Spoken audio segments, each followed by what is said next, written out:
हाँ, प्यारे विद्यार्थियों, कल पीईटी की परीक्षा है। आप सबको ढेर सारी शुभकामनाएं। कुछ ऐसी ज़रूरी बातें थीं जो मुझे लगा कि आज आपसे की जाएं। सबसे पहली ये बात है कि परीक्षा केवल ज्ञान की नहीं होती है। कोई भी परीक्षा एक न्यूनतम ज्ञान को परखते हुए बहुत सारी अन्य बीमाओं की भी परीक्षा लेती है। जैसे आप जिस भी परिस्थिति के लिए चयनित किए जा रहे हैं, उस वास्तविक परिस्थिति में जो प्रेशर क्रिएट होगा, परीक्षा के माध्यम से 2 घंटे में वही ऑक्सिलरी प्रेशर आपके ऊपर क्रिएट किया जाता है सवालों के माध्यम से। आपका मैनेजमेंट सिस्टम कैसा है, किसी भी समस्या को कैसे मैनेज करते हैं, इसकी भी परीक्षा होती है। और सवाल आएगा, उसका उत्तर हम देंगे। इसके साथ साथ और भी बहुत सारी चीज़ें ध्यान में रखनी है। जैसे सबसे पहले बात, अपना रोल नंबर, अपना नाम ओएमआर सीट पर, पेपर की बुकलेट सीरीज सही भरें। बहुत बार विद्यार्थी पास होने की अवस्था में होते हैं, उसकी स्थिति में होते हैं, लेकिन ऐसी छोटी छोटी गलतियां करके और पनिश्ड हो जाते हैं और वो असफल हो जाते हैं। उनसे उबें।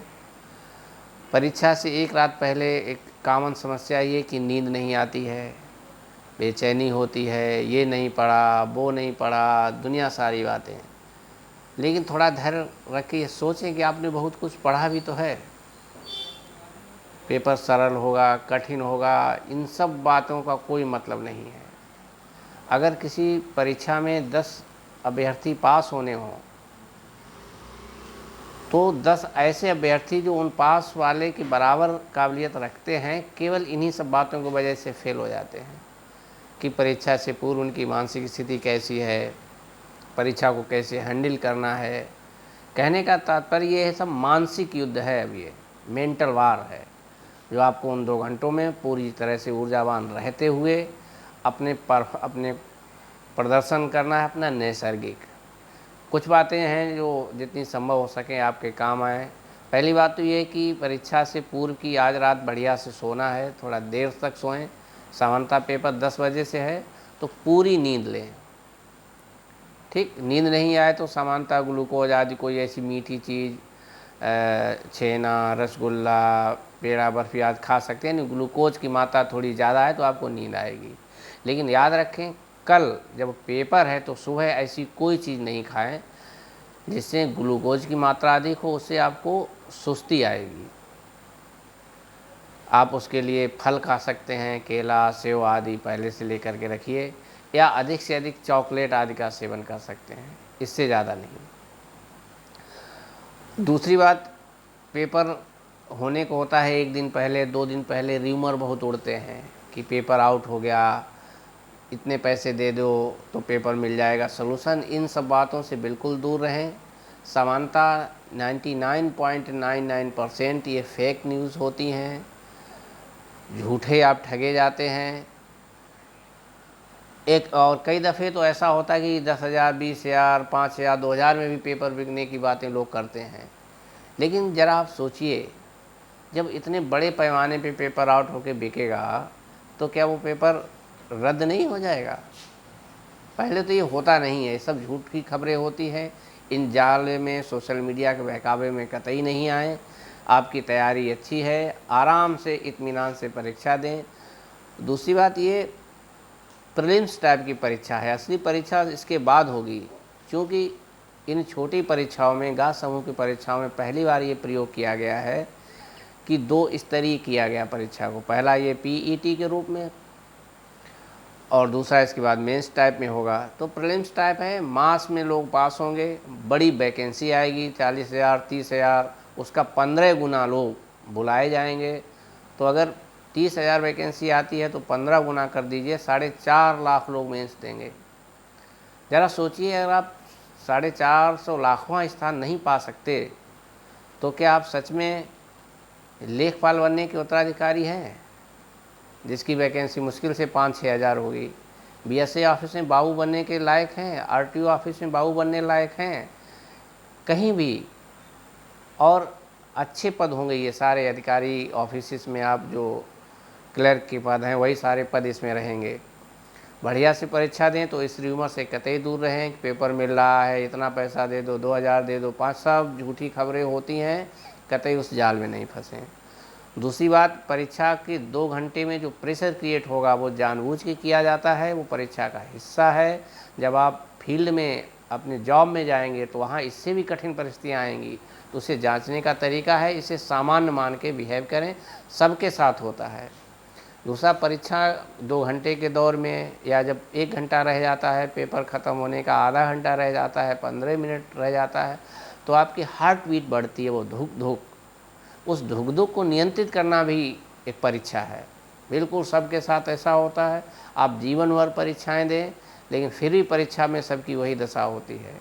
परीक्षा का तात्पर्य ही होता है पर इच्छा, यानी दूसरे की इच्छा, आपकी इच्छा से नहीं कुछ हो रहा है। और यकीन मानिए, चूँकि 2 स्तरीय परीक्षा की गई है तो इस पर करप्शन पे रोक लगेगा। जब 1 स्तरीय परीक्षा होती है तो करप्शन की संभावना ज़्यादा रहती है, 2 स्तरीय है तो उतना ही कम होती जाती है। जितनी एग्ज़ाम की लेयरिंग बढ़ती है, करप्शन का रेशियो उतना ही कम होता है। परीक्षा जितनी केंद्रीकृत होगी उतना ही करप्शन कम होगा, जितनी विकेंद्रीकृत होगी करप्शन बढ़ने की चांसेस रहते हैं। तो ये एक तरीके से केंद्रीकृत व्यवस्था की गई है। इससे पहले जब पीईटी नहीं हुआ करता था तो अलग अलग विभागों से भर्ती आती थी और उनमें बहुत सारी करप्शन की शिकायतें होती थीं। कई विभागों में तो भर्तियां हो जाती थीं और आपको पता ही नहीं लगता था इस विभाग में ऐसा कोई पद था, फाइनल हो जाता था। तो इन सब से मुक्ति मिलेगी, बढ़िया साफ़ सुथरी परीक्षा हो, हम सब यही उम्मीद करेंगे, होगी भी। हम लोग न्यूज़ के माध्यम से देखा, सरकार ने भी काफ़ी चाक चौबंद व्यवस्था की है। क्योंकि सोशल मीडिया का दौर है, कई दफ़े चीटिंग हो जाती है, लेकिन वो सब परीक्षा का इग्नोर करते चलें, अपनी पढ़ाई पे, अपनी मेहनत पे भरोसा करें, अच्छा करके आएँ, सारे सवाल हल करें। हाँ, एक और पॉइंट है कि 1/4 निगेटिव है। कभी कुछ परीक्षाओं में 1/3 निगेटिव होता है, कुछ परीक्षाओं में 1/2 निगेटिव भी होता है। ऐसे ही कुछ 1, 2, 3 साल पहले वीडियो की परीक्षा हुई थी, ग्राम्य विकास अधिकारी की, यूपी SSSC ने ही करवाई थी, उसमें 1/2 निगेटिव था। तो वहाँ तो फ़र्क पड़ता है, क्वेश्चन अटेम्प्ट करने में सावधानी रखनी चाहिए कितना अटेम्प्ट करें, लेकिन 1/4 यानी 1/4 निगेटिव का कोई मतलब नहीं है। पूरा 100 के 100 सवाल आप करके आएँ, फ़ायदे में रहेंगे। 90 से तो ऊपर करने ही करने हैं। अगर आपने 80 से ऊपर नहीं किए तो आप 100% फेल मान के चलिए। लंबा अनुभव, लंबा तजुर्बा है, 1/4 निगेटिव का कोई मतलब नहीं, बेवकूफ़ बनाने का तरीका है। पूरा हल करें, ठीक, बढ़िया से सोएं। आज आपने क्या जो नहीं पढ़ा है, मान लो वह परीक्षा में आएगा ही नहीं, जो पढ़ा है उसी पर रहें। सुबह अगर समय मिले कल तो करंट अफेयर्स केवल देखें। और एक पॉइंट और कि 100 सवाल होंगे आपके, इसमें 5-6 सवाल मैथ के होंगे, 5, 7, 8, 10 रीजनिंग के होंगे, कुछ हिंदी के सवाल होंगे, कुछ अंग्रेजी के सवाल होंगे, करंट अफेयर्स के सवाल होंगे और लगभग आधे सवाल जनरल स्टडी के होंगे। तो इनको हल करने की स्ट्रेटजी क्या होनी चाहिए? वैसे तो स्ट्रेटजी सबकी अपनी अपनी होती है, फिर भी एक जो सामान्य धारा है उसके अनुसार मैं बताना चाहूँगा। मेरा अपना व्यक्तिगत मत भी है, ज़रूरी नहीं कि सब फॉलो करें, लेकिन सामान्य धारा जो है, एक बड़ी मास अभ्यर्थियों की जो इस तरीके का अनुसरण करती है, वो ये है कि किसी भी परीक्षा में जिसमें मल्टी सब्जेक्ट्स पूछे जाते हैं और तो मैथ रीजनिंग को पहले हल करना चाहिए। थोड़ा सा ज़्यादा एनर्जी चाहते हैं, आखिर में समय कम बचेगा, माइंड थोड़ा सा थका हुआ होता है, शार्पनेस कम होती है, तो हड़बड़ाहट में आता हुआ सवाल भी आप अटेम्प्ट नहीं कर पाते हैं। मैथ रीजनिंग को पहले हल करें। उसके बाद जो इसमें नए सवाल कुछ डाटा इंटरप्रिटेशन के हैं वो आप कर सकते हैं, गद्यांश वाले कर सकते हैं। उसके बाद सामान्य अध्ययन और हिंदी के करें। थोड़ी सी स्पीड मेंटेन करते हुए चलें। घड़ी शायद ले जाने की अनुमति नहीं है तो घड़ी की व्यवस्था होगी। अगर उस कमरे में घड़ी की व्यवस्था नहीं है तो परीक्षक से आप 10-20 बार ज़रूर पूछें क्या टाइम हुआ है। 100 सवालों के आपको ओवल भी भरने हैं, आप मान के चलो 15 से 20 मिनट में ओवल भर जाते हैं, लेकिन चूँकि अभ्यास कम है तो आधा घंटा बचा के चलें समय। पहले मैथ रीजनिंग करें, उसके बाद करेंट अफेयर्स करें, उसके बाद हिंदी अटेम्प्ट करें और फिर जनरल स्टडी को अटेम्प्ट करें। क्योंकि हिंदी और जनरल स्टडी के सवाल अटेम्प्ट करने में समय बहुत कम लेते हैं। अगर आपको लगे समय कम बच रहा है तो सीधे OMR शीट रखिए और बिना पेपर पे टिक लगाए सीधे भरते जाइए। गोला भरते समय हर 1-2 सवाल पे नज़र ज़रूर रखें कि मैं कौन सा सवाल का गोला भर रहा हूँ, उस पर नज़र ज़रूर डालते रहिए। 57 भर रहे हैं तो 57 है, 58 है तो 58 भर रहे हैं। और OMR शीट भरने को उस प्रश्न पत्र पर ही रखिए आप, उसको ऐसे नहीं दूर OMR शीट इधर पेपर रखा है, एक पन्ना आप पढ़ेंगे पेपर का तो दूसरे पन्ने पर OMR शीट रखिए, जहाँ पे सवाल वहीं पास में ही रखिए, उसको एडजस्ट करते रहिए, साथ साथ भरते जाइए।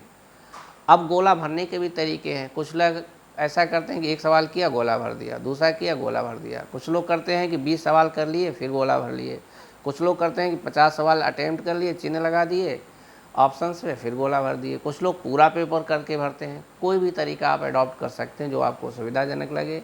हाँ, थोड़ा सा गोला भरते समय सावधानी ये रखें कि जो क्वेश्चन आप भर रहे हैं तो एक बार नज़र डालते जाइए हल्की सी, और अच्छे से गोला भरें, ये भी बहुत ज़रूरी है। OMR शीट की सही जानकारी भरें, जैसे उसकी बुकलेट सीरीज़ क्या है, होता क्या है, रोल नंबर, नाम, सेंटर का नाम, ये सब इन्फॉर्मेशन आप OMR शीट पे पहले भर लेते हैं। लेकिन जो पेपर की सीरीज़ है ABCD, वो नहीं भर पाते क्योंकि पेपर मिला नहीं होता है। और जब पेपर मिलता है तो आप खटाक से पेपर को सॉल्व करने लगते हैं, तो वो बुकलेट सीरीज OMR शीट में बहुधा छूट जाती है लोगों की, और छूट गई तो उसका कोई इलाज नहीं है, आपकी कॉपी चेक नहीं की जाएगी।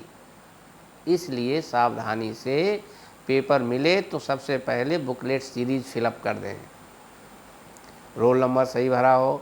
By the way roll number या नाम, सेंटर का नाम भरने में गलती हो जाए तो आप परीक्षक से दूसरी OMR ले सकते हैं। OMR एक्स्ट्रा भेजी जाती हैं, पेपर एक्स्ट्रा नहीं भेजे जाते। जितने कैंडिडेट हैं उतने ही होते हैं, लेकिन OMR शीट एक्स्ट्रा दी जाती हैं। कई दफ़े जानकारी के अभाव में परीक्षक इस बात का विरोध करते हैं कि नहीं हम दूसरी OMR नहीं देंगे। आप तत्काल कहिए, यहाँ का जो प्रिंसिपल है, यहाँ पे कोई एक ऐसा अधिकारी आयोग की तरफ से नियुक्त किया गया होगा, हमारी उससे बात कराइए जो यहाँ कंट्रोल कर रहा हो, हमें दूसरी OMR आप तुरंत दें। जब आप OMR पे अपनी सूचना भर देंगे वही आपकी हो गई। ठीक, इसका भी ध्यान रखना है। समय बीच बीच चेक करते रहें, ज़्यादा तो नहीं हो रहा है, उसी हिसाब से एक न्यूनतम स्पीड भी बढ़ाएं। एक और ज़रूरी बात, सवालों में उलझे नहीं। जैसे किसी को मैथ अच्छा आता है तो उसे लगता है मैथ का हम एक भी नहीं छोड़ेंगे, ऐसा कैसे हो सकता है, मैथ का सवाल हमसे नहीं निकलेगा, और वहीं फिर पहलवानी करने लगते हैं परीक्षा हाल में ही।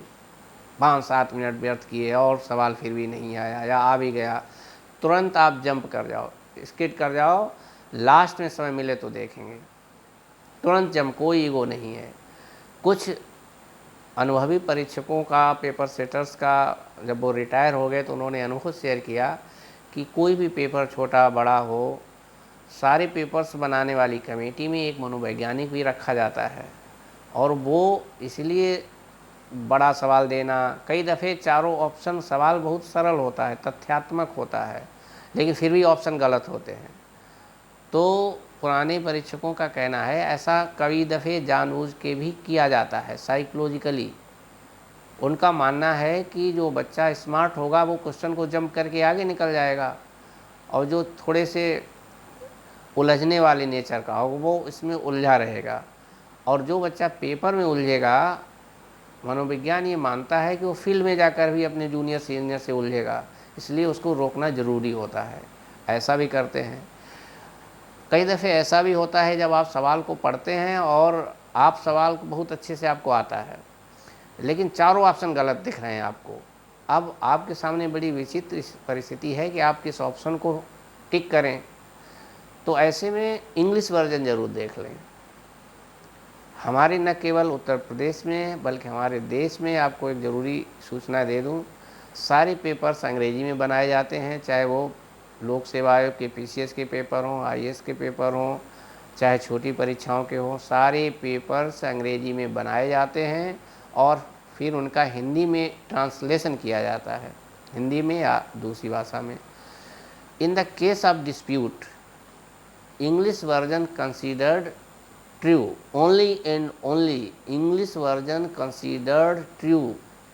कोर्ट में मामला जाएगा तो केवल इंग्लिश वर्जन सही माना जाएगा, हिंदी वर्जन को ऑथेंटिसिटी नहीं मानी जाती है। इसलिए आपको लगे कि सवाल मुझे बहुत अच्छे से आ रहा है, एक भी ऑप्शन सेट नहीं हो रहा, तो तुरंत इंग्लिश वाला वर्जन ज़रूर देख लें। सवाल की शब्दावली समझने में प्रॉब्लम हो तो तुरंत देख लें। कई बार ऐसी होती है इंग्लिश की शब्दावली आप समझ जाते हैं और हिंदी की नहीं समझ पाते। बहुत सारे शब्द हर विषय में मिलेंगे, विज्ञान में, इतिहास में, भूगोल में, बहुत सारी जगह आपको ऐसे सवाल मिलते हैं।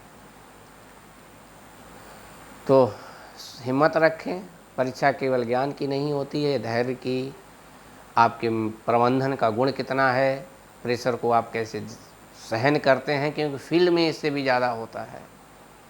इसलिए ज्ञान के साथ साथ बहुत सारी चीज़ों की परीक्षा होती है। सारे सवाल जो हल कर ले जाएगा 100वें नंबर तक, सावधानी से वो ज़रूर पास हो जाएगा। क्योंकि पहली बार परीक्षा हो रही, मेरिट बहुत नहीं जाएगी और मेरा तो अनुमान है कि 60 नंबर एकदम सुरक्षित है, 60, 55, 50 सुरक्षित है category wise, general, OBC, SC.